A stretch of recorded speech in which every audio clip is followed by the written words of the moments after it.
صل وسلم دائما أبدا على حبيبك خير الخلق كلهم مولاي صل وسلم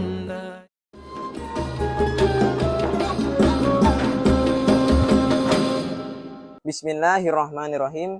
Alhamdulillahirabbil alamin wa bihi nasta'inu ala umuri dunya waddin. Allahul ladzi rafa'as samawati bighairi amadin tarawunaha tsumma stawa 'alal arsy wa sakhkhara asy-syamsa wal qamar kullu yajri li ajalin musamma yudabbirul amra yufassilul ayati la'allakum biliqa'i rabbikum tuqinun. As-salatu wassalamu daimaini wa mutalazimaini ila habibina wa syafi'ina wa karimina wa maulana Muhammad sallallahu alaihi wasallam. Bismillahirrahmanirrahim. Assalamualaikum warahmatullahi wabarakatuh. Alhamdulillahirabbil alamin. Kita dapat berjumpa kembali di Ramadan hari keempat ini, yang mana pastinya di bulan ini adalah merupakan bulan yang penuh berkah bagi umat Islam. Karena bulan Ramadan merupakan bulan yang penuh dengan ampunan serta bulan rahmat. Allah Subhanahu wa taala berfirman dalam surat Al-Baqarah yang berbunyi, Bismillahirrahmanirrahim. Ya ayyuhalladzina amanu kutiba alaikumusyiyamu kama kutiba alal ladzina min qablikum la'allakum tattaqun, al-ayah. Yang artinya, hai orang-orang yang beriman, diwajibkan untuk kamu untuk berpuasa seperti yang diwajibkan kepada orang-orang yang terdahulu sebelum kamu agar kamu bertakwa.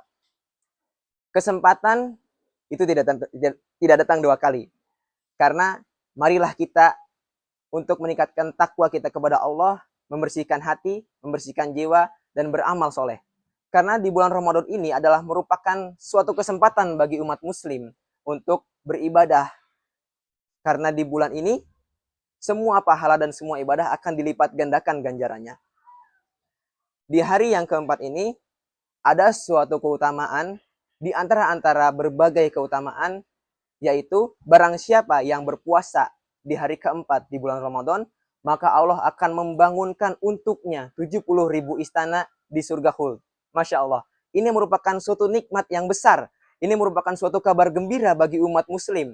Karena ini adalah janji Allah kepada umat Nabi Muhammad dan kepada hambanya semua. Barang siapa yang berpuasa di bulan Ramadan di hari keempat, maka dia akan mendapatkan istana. Tidak hanya satu, 70.000 istana.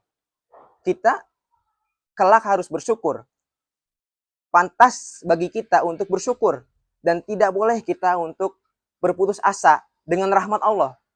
Ini merupakan suatu kabar gembira. Ya. Karena puasa bukan hanya sekedar menahan lapar ataupun haus. Melainkan melatih diri kita, melatih jiwa kita, melatih iman kita untuk bisa bertakwa kepada Allah. Dengan kondisi lapar, dengan kondisi haus, kita harus bisa menahan amarah, kita harus tetap beribadah, baca Quran, dan lain sebagainya. Allah menjanjikan kepada hambanya, barang siapa yang bertakwa, maka akan mendapatkan surga yang kekal. Dan di malam tarawih yang kelima ini, ada suatu keutamaan di antara berbagai keutamaan.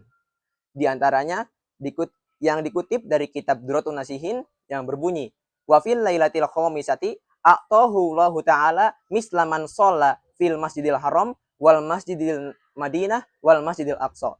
Yang artinya, barang siapa yang sholat di malam kelima di bulan Ramadan, maka Allah akan memberikan ganjaran seperti dia sholat di Masjidil Haram, Masjid Nabawi, dan Masjidil Aqsa dalam satu waktu.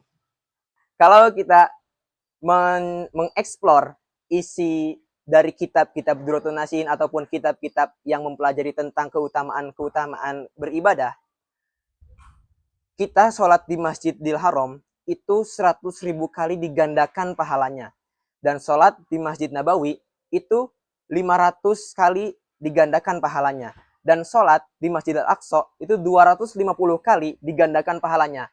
Dan itu kita lakukan tidak dengan 3 tempat ataupun tidak dengan 3 waktu.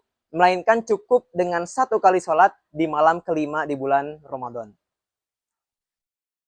Allah Subhanahu wa ta'ala sangat menyuruh dan mewajibkan untuk hambanya untuk melaksanakan rukun yang 5. Di antaranya adalah syahadat, sholat, zakat, puasa, dan naik haji. Kita sekarang sedang berada di posisi bulan Ramadan. Adalah suatu kebanggaan bagi kita. Karena barang siapa yang menunaikan ibadah puasa di bulan Ramadan, berarti dia telah menegakkan satu dari rukun Islam. Rasulullah SAW pernah bersabda, "Man soma imanan wahtisaban, gufirolahu ma taqaddama min dzambihi." Hadis riwayat Bukhari dan Muslim. Yang artinya, barang siapa yang berpuasa dengan keikhlasan dan serta mengharap ridho kepada Allah Subhanahu wa taala, maka Allah akan menghapus dosa-dosa sebelumnya.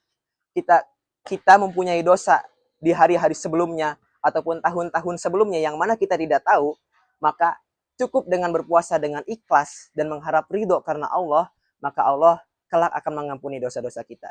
Begitu istimewanya agama kita ini, begitu istimewanya bulan suci Ramadan ini. Karena hanya dengan beribadah, hanya dengan kita ikhlas, insya Allah, Allah akan memberikan yang terbaik bagi hambanya. Dan ini sudah dijanjikan kepada umat-umat Nabi Muhammad SAW. Mungkin hanya ini yang dapat saya sampaikan. Semoga dengan apa yang saya sampaikan bisa menjadi suatu wasilah keberkahan dan pemahaman bagi kalian semua. Hai Sobat Dampasan, tetap stay tune di Takrib, Tausiah Qobla Maghrib. Rengkuh keberkahan di ujung hari, menjemput maghrib dengan literasi ilahi. Wassalamualaikum warahmatullahi wabarakatuh.